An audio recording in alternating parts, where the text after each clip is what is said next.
Just a few weeks back, I released a video showcasing 20 of the most difficult secrets and Easter eggs in Red Dead Redemption 2, and for the most part, you guys seem to enjoy it. So today, round 2. These secrets made this list because of either their very remote locations, small window to find them, or even specific things you have to do just to witness them, just to name a few examples. As always, if you guys enjoy the following, you all know what to do, and if you're new here and aren't subscribed to the channel already, please consider doing so. I'll be splitting each of the 20 into its own chapter, so if you're watching one you already know about, you have the option to skip on over to the next. And with that being said, you're listening to Phil or Filbee Gaming, and let's get straight into today's content. If players are to travel to Roanoke Ridge, there's a chance they'll hear ghostly whispers from a male and a female.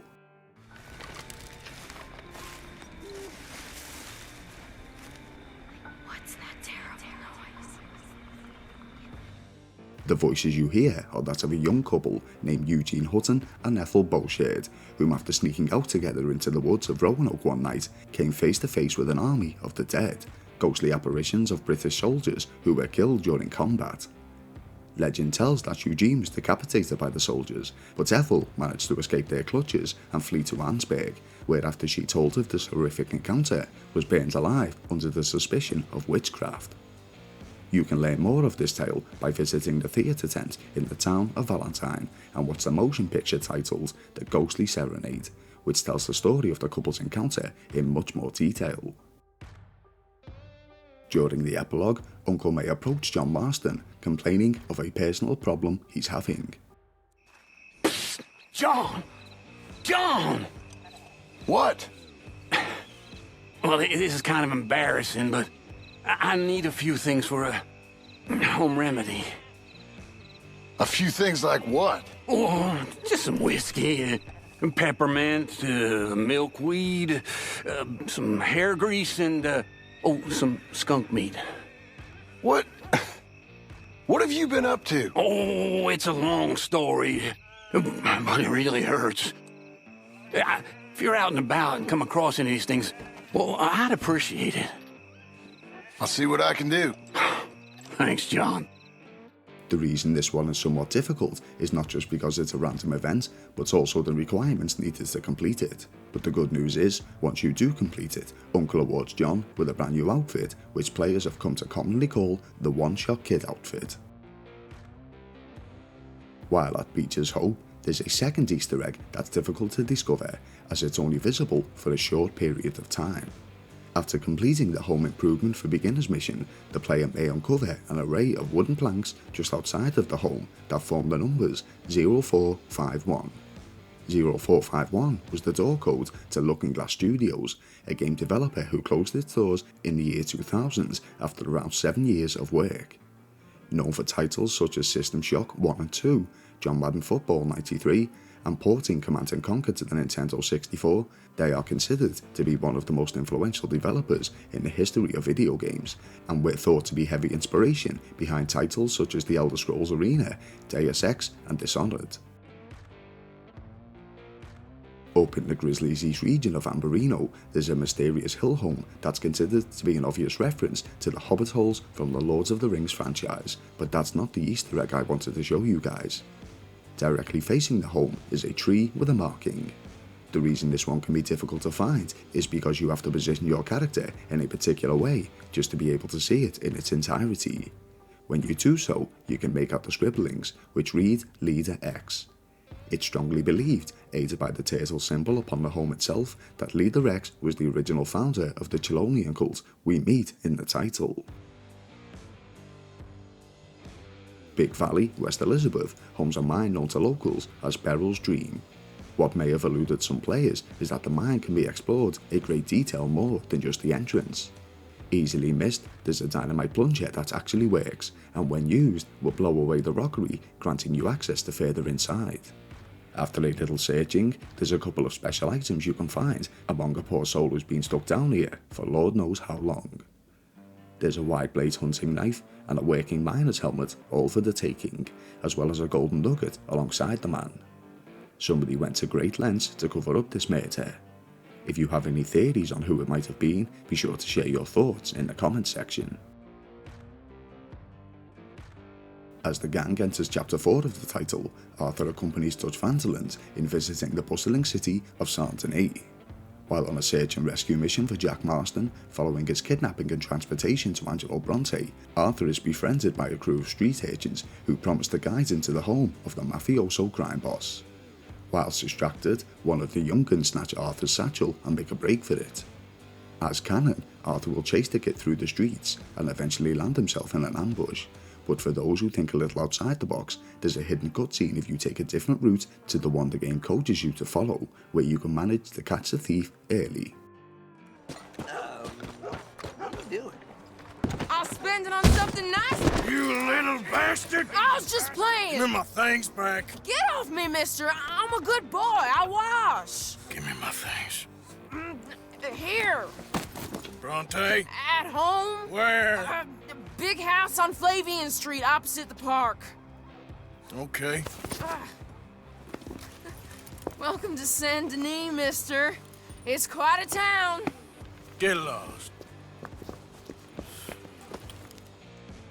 Down south in the New Austin regions, there's an NPC that's come to be known in the community as the Runaway Cowboy. The reason he can be difficult to discover is that the avatar for the character can alter each time, making it seemingly random.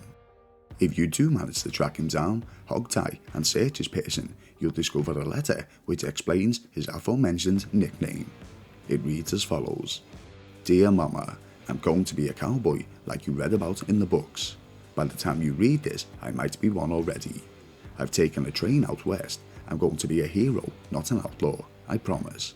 I'm a good guy, I must be, you raised me, and any lies you hear about me, well, they ain't true.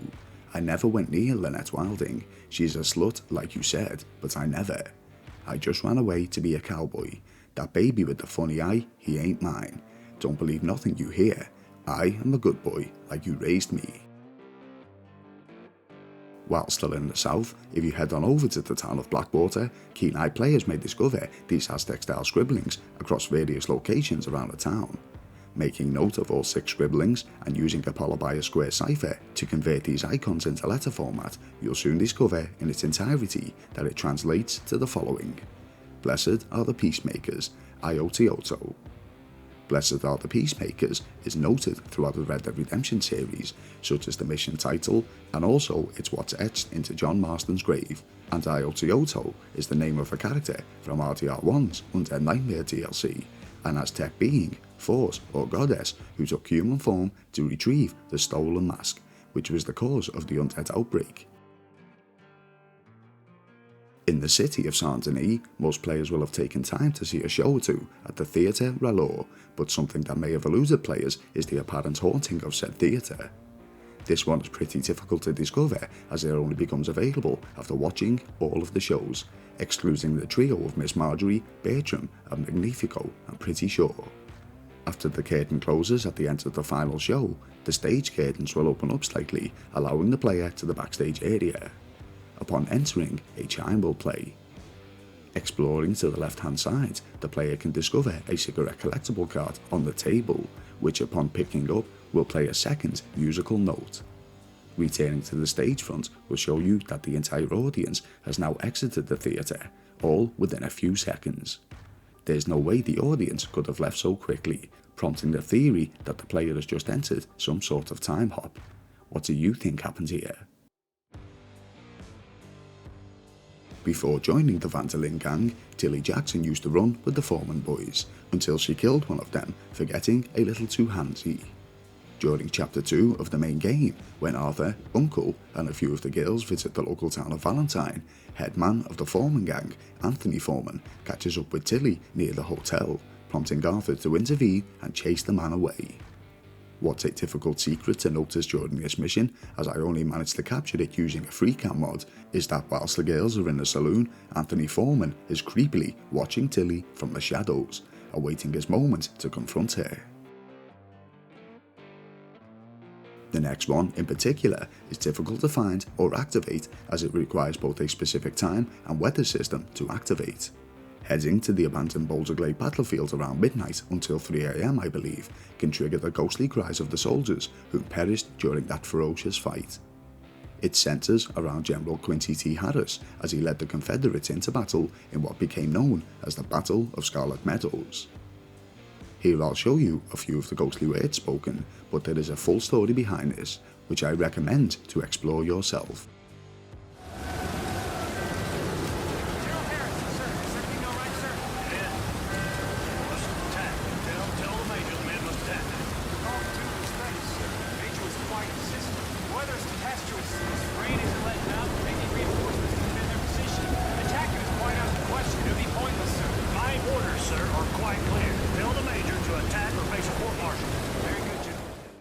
In the mountains of Grizzly's East, somewhat northwest of Oak Ray's Run, the player can discover one of the most remote Easter eggs in the entire game. High up on a dangerous cliff edge is a Beit Nest, and inside are two separate gems, fluorite and amolite. There isn't much else to do with these items aside from keeping them in your possession, or selling them at a fence, which I'll be honest doesn't grab you a great deal of cash. Whilst in the same area, there's another difficult Easter egg to find, as it's once again atop a cliff edge. Carefully making your way down the mountain along some handy steps, the player can discover an abandoned rock climbing camp, indicated by the rope, climbing axes and the backpack. What happened to the actual rock climber remains a mystery, although I suppose we could take an educated guess. On the riverbed of Blackwater Marsh, there's an abandoned boat that the player can discover. Most may have seen this as it stands out from the others, as inside there's a phonograph that plays the sounds of Amazing Grace. What some may not have known is the actual story behind the piece of music. Composer John Newton was a former slaver who, when travelling aboard a ship called the Greyhound, awoke one morning to find himself and the crew in a ferocious storm slightly off the coast of Ireland. Fearing for his life, John knelt and prayed to the Almighty, begging for forgiveness and vowing to redeem himself for his actions. Legend claims that the storm subsided because of John's prayers. John stuck by his word and became an abolitionist for slavery very soon after, and lived to see the British passage of the Slave Trade Act of 1907. The following is only a small one, but one that most players may have missed on account of not having much reason to return to the scene. In the final mission of the game, titled American Venom, John Marston, with both Sadie Adler and Charles Smith in tow, hunt down and finally slay former Van der gang member and Pinkerton informant Micah Bell atop Mount Hagen. Following this, there's not much reason to return here, but for players that do, upon Micah's now frozen corpse, John can acquire one of his foe's beloved revolvers to keep. Upon Micah's revolver, etched into the barrel are the words, "Vengeance is hereby mine." The following secret is difficult to discover, mainly because of its really remote location and the fact that it's two separate parts. Firstly, players need to head to Window Rock, where they'll discover a mural painting. Using the player's journal to inspect the site will reveal it to be named Strange Statues. For the second part, we need to travel east of Donner Falls. Hidden within a mountainside is an isolated gap that allows the player access to a cave. Inside the cave is a formation of 6 statues, looking over a centerpiece. Each of the 6 statues has a button that can be pushed, and if pushed in the correct sequence, which we learn from the mural and shown here, the Harpy statue centerpiece will open up to the player, rewarding them with 3 separate gold bars, which when taken to any fence will award you with $1,500. In the first video I made, I introduced to you guys a secret interaction with the Chelonians, where if John followed the cult members over the cliff, he too would become a short-lived member of the group. But there's a hidden scene with the Chelonians that may have eluded some. During chapter 2, when Mary asks Arthur to help her brother Jamie, who's joined up with the cult, Jamie makes a break for it, evading Arthur. If you're quick enough and choose not to immediately chase after the boy and put down the Chelonian master, you'll be introduced to a hidden scene right before the mission fail prompt appears. Chelonia. He has fallen, so we must rise! We rise!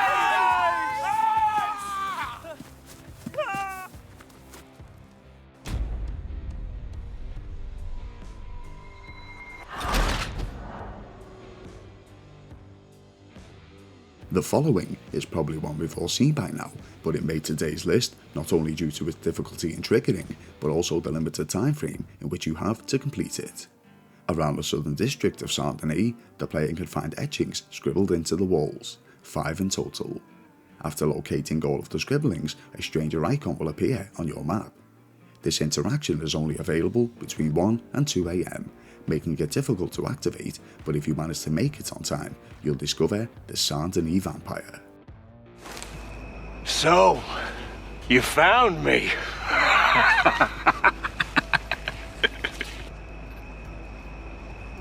Hey, what are you doing? Stay back for your own sake. I walk with the undead. What, you're a vampire? I have been called many names over the centuries. Now go, or I'll feed on you too.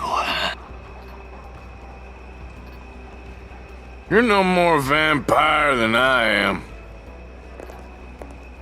I'll suck you dry.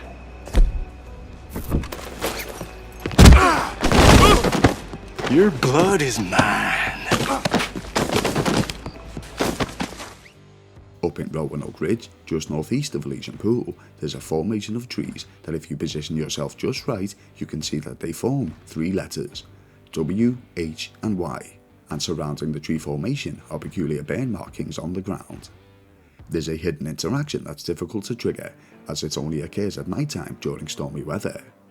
Standing in the centre of the trees with the required factors in place, you'll soon learn the cause of the scorchings, at the player's peril. Lastly today, we have one of the most difficult secrets in the game, as it requires a lot of work to reach completion.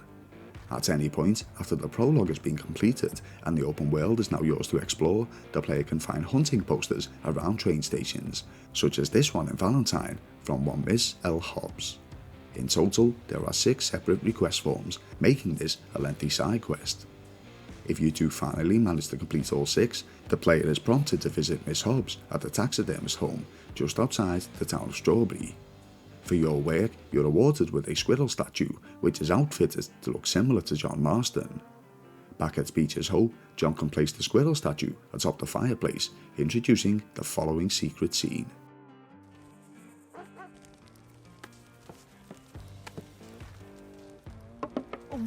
What is that? It's art. Oh, that's what they call it.